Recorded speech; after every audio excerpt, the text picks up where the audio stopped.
और अगर तुम लोग नए हो तो सब्सक्राइब करो, वो जो लाल वाला बटन है उस पर फूट फेंक के मारो या फिर मोमबत्ती, मुझे नहीं पता, बस क्लिक हो जाना चाहिए। डिजिटल इंडिया पर निबंध प्रस्तावना। डिजिटल इंडिया भारत सरकार द्वारा चलाए जाने वाले एक बहुत ही अच्छा कार्यक्रम है। यह सरकार के द्वारा 1 जुलाई 2015 डिजिटल सप्ताह के रूप में 1 जुलाई से 7 जुलाई तक भारतीय सरकार द्वारा डिजिटल इंडिया प्रोजेक्ट की शुरुआत हुई। यह प्रोजेक्ट अनिल अंबानी, अजीम प्रेमजी, साइरस मिस्त्री जैसे बड़े हस्तियों की उपस्थिति में लॉन्च किया गया है, जिसमें यह संकल्प लिया गया है कि भारत को आईटी, शिक्षा, कृषि आदि में नए विचारों द्वारा डिजिटल शक्ति देकर भारत को और आगे बढ़ाना है। दूरसंचार और सूचना तकनीकी मंत्रालय द्वारा इसकी योजना और अध्यक्षता की गई है। डिजिटल इंडिया वह कार्यक्रम होगा जो देश को डिजिटल सशक्ति सोसाइटी में बदल देगी और भारत को एक नया रूप दे देगी। डिजिटल इंडिया कार्यक्रम से देश की हर जानकारी और रिकॉर्ड को स्वच्छता से इलेक्ट्रॉनिक मोड में रखा जा रहा है, जो कि आगे काम में सरलता के साथ साथ तेज गति को लाएगा। देश के लोगों के बेहतर विकास और वृद्धि के लिए रूपांतरित भारत के लिए यह एक बहुत ही प्रभावशाली योजना है। सुशासन और अधिक नौकरियों के लिए भारत को डिजिटल विस्तार देना इसका लक्ष्य है। डिजिटल इंडिया का मुख्य लक्ष्य सभी सरकारी सुविधाओं को इलेक्ट्रॉनिक रूप से उपलब्ध और इंटरनेट से जोड़ने का काम शुरू किया गया है।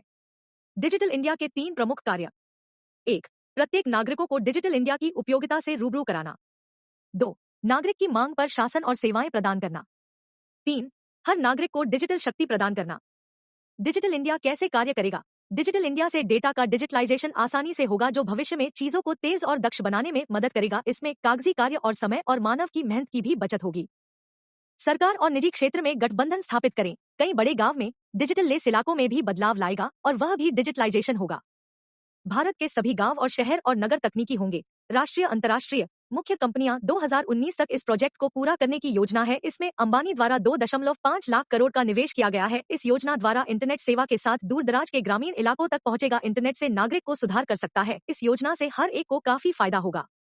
डिजिटल इंडिया द्वारा चलाई जाने वाली प्रमुख योजनाएं। डिजिटल इंडिया द्वारा भारत के विकास के लिए कुछ योजनाएं चलाई जा रही है, जिसमें पहले से प्रचलित ई गवर्नेंस योजना का यह बहुत ही प्रतिभाशाली रूप है, जिसे 9 स्तंभों का नाम दिया गया है, जो प्रत्येक नागरिक को कई डिजिटल सुविधाएं प्रदान करेगा। वो स्तंभ इस प्रकार है: 1. Broadband highway. 2. लोकहित पहुंच कार्यक्रम। 3. Mobile connectivity. 4. एक क्रांति। 5. E governance. 6. सभी की सूचना। 7. नौकरी के लिए IT। 8.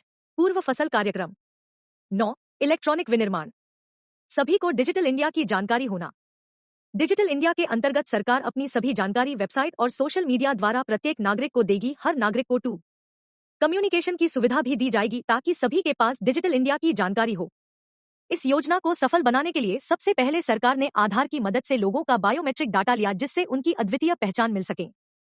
सभी भारतीय लोगों को अद्वितीय पहचान मिलने के बाद भारतीय नागरिकों से सभी सेवाओं जैसे mobile number, PAN, bank account, जीवन बीमा, ration card, gas connection, driving licence को आधार कार्ड से जोड़ा जा रहा है।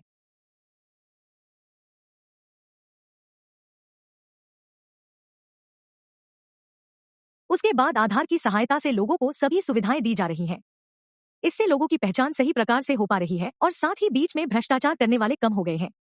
आज आप घर पर बैठे आधार की मदद से मोबाइल सिम खरीद सकते हैं, अपना पैन अप्लाई कर सकते हैं और ऐसी कई सेवाएं हैं जो ऑनलाइन केवाईसी और OTP की सहायता से कुछ ही मिनटों में पूरे हो रहे हैं, जिनके लिए कभी लोगों को महीनों तक इंतजार करना पड़ता था। आज के समय में लगभग सभी भारतीय बैंकों में ऑनलाइन बैंकिंग और ATM की सुविधा है, जिसकी सहायता से लोग घर बैठे सभी पैसों का लेन देन कर सकते हैं। अब पैन को भी आधार से जोड़ा जा रहा है, जिसकी मदद से कोई भी आयकर चोरी या घोटाला नहीं कर पाएगा और साथ ही लोग TDS भी घर में बैठे भुगतान कर सकते हैं। कई इलेक्ट्रॉनिक उपकरणों का निर्माण।